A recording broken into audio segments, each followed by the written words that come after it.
Spent the last 2 hours digging out from this epic snowstorm. Supposedly this is supposed to be one of the top 5 biggest in Minnesota history. Not sure where exactly we're going to fall yet, but as you can see, we have plenty of crap.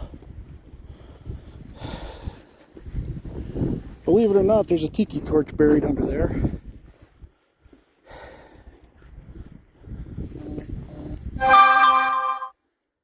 All right, everybody stay safe.